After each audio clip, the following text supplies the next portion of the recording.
இப்போ சினிமாவில் தான் எத்தனையோ படத்தில் விஜய் பார்க்குறோம்.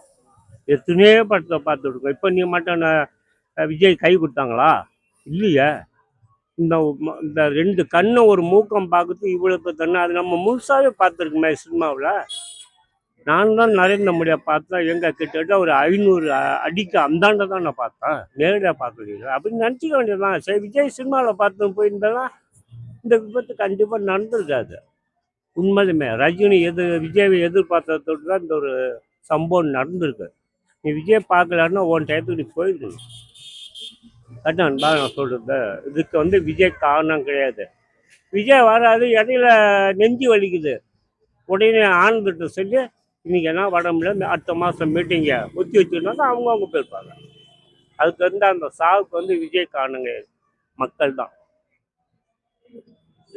ஓகே ஓகே, பயப்படாதீங்க, விஜய் தான் வருவார். ஆனால் நான் திமுக தான், நியாயத்துக்கு தான் போராடணும். எங்கள் தளபதி ஸ்டாலின் தான். ஆனால் எது நியாயமோ அதுதான். ஓட்டு திமுக. ஓட்டு திமுக போடணும் கட்சிக்காரன். மன ரீதியாக பார்க்கும்போது விஜய் நல்லவர். ஓட்டு நான் திமுக தான் போடுவேன். நான் எந்த ஒரு காலகட்டத்திலையும் நான் ஓட்டை மாற்றி போட மாட்டேன். விஜய் கூட போட மாட்டேன். அது அப்பளப்பட்டு நான் திமுக போடுவேன். ஆனால் விஜய் நல்லவர். ஓகே.